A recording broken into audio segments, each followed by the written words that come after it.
문법 주제 리스트 106번 해설 강의를 시작하겠습니다. 值得快雷线上 즉 품사가 다른 품사로 한 단어의 품사가 다른 품사로 변했을 때 그 원인을 찾는 문제가 이제 있는데요. 接雷 동인, 호용, 借용을 구별하는 그런 유형이 등장합니다.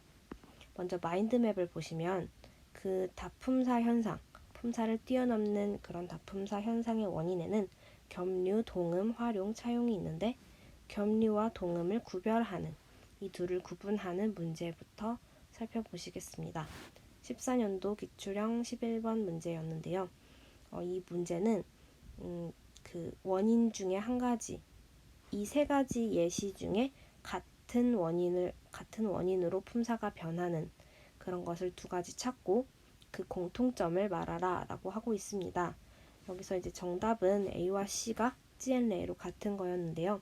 자세히 살펴보시면 A 수어의 소문자 A에서는 찐 수어, 인 수어, 메바 수어라고 해서 이제 양사의 수식을 받기 때문에 명사로 쓰이고 뜻은 자물쇠라는 뜻으로 쓰이고 있습니다. 이 소문자 B에서는요. 그 锁定了 해서 锁定了에서 定 보어의 수식을 결과 보어의 수식을 받기 때문에 동사로 쓰이며 고정되다라는 뜻을 가지고 있습니다.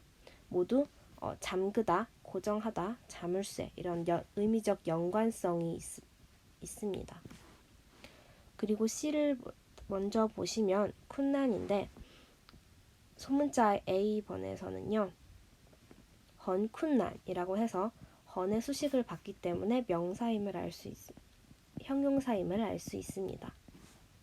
그리고 소문자 B에서는 이거 쿤난이라고 해서 수량사의 수식을 받기 때문에 명사임을 알 수 있습니다. 헌쿤난에서는 힘들다 라는 뜻이었고요. 이거 쿤난에서는 힘듦, 어려움 이렇게 명사형으로 쓰였으나 이제 의미적 연관성은 있다고 볼 수 있습니다. 따라서 의미상 밀접하게 관련되었기 때문에 겸류라고 볼 수 있는 것이죠. 그래서 A와 C는 둘 다 겸류라고 할 수 있습니다. B 화를 보시면 소문자 색깔을 다르게 해서 소문자 A에서는 칸화러 얼룩덜룩하게 보이다. 즉 이 화가 형용사로 쓰였는데요. 얼룩덜룩하다라는 형용사로 쓰였고 이 소문자 B에서는 화더 꽝꽝더 이렇게 해서 이 화는 더가 쓰였기 때문에 이거를 동사라고 볼 수 있습니다. 여기서 화의 의미는 소비하다, 페이랑 같은 의미라고 볼 수 있죠. 그래서 이 두 뜻을 비교하면 얼룩덜룩하다, 소비하다 이 두 의미 사이가 연관성이 없다고 볼 수 있습니다. 동음의 설명을 보면 의미상 전혀 관련이 없음. 그래서 B화는 동음에 해당한다고 볼 수 있겠습니다. 19년도 서술형 11번 문제에 마판, 괄호 1번 마판의 경우에도 찌엔레이임을 알 수 있는데요. 마판 일러 해서 귀찮게 하다. 헌 마판 해서 귀찮다. 그리고 不少麻烦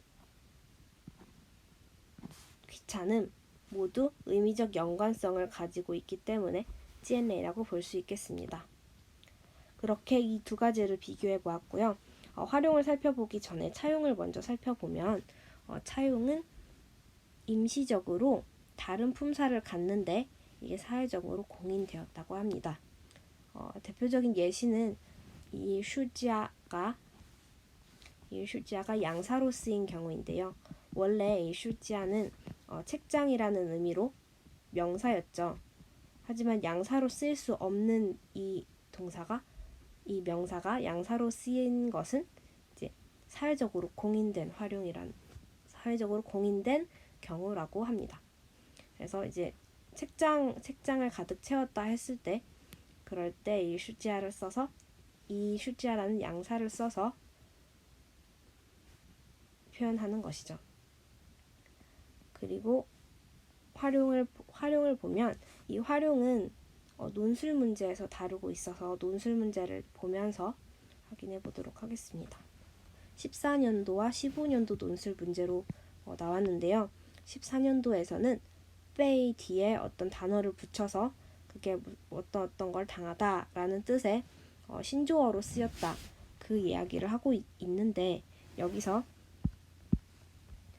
지우예나 시야캉, 허시에 같은 거는 원래는 빼이 뒤에 올 수 없는 단어였어요. 원래 빼이 뒤에는 지우동詞만 올 수 있습니다.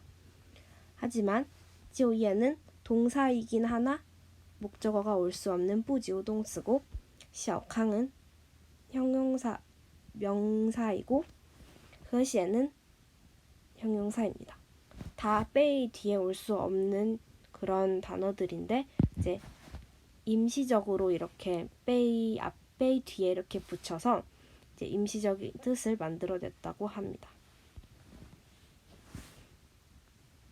부지우동詞나形容词 그 앞에 빼이를 붙여서 일정한 의미를 나타내고 있습니다.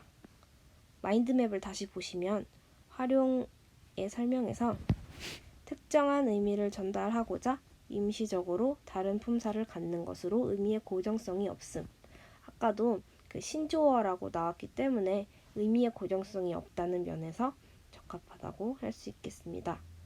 그리고 두 번째 15년도 논술을 보시면 여기서도 활용에 대해서 설명을 하고 있는데요. 헌중국어에서 중국은 명사죠. 외국어도 명사죠. 다 헌으로 수식을 할 수 없는 건데 헌으로 수식을 하는 각각 형용사로 쓰였습니다. 아주 중국스럽다, 아주 외국스럽다 이런 말로 쓰였으나 이제 임시적으로 쓰인 것이기 때문에 활용으로 볼 수 있겠습니다. 지금까지 문법 주제 리스트 106번 해설 강의를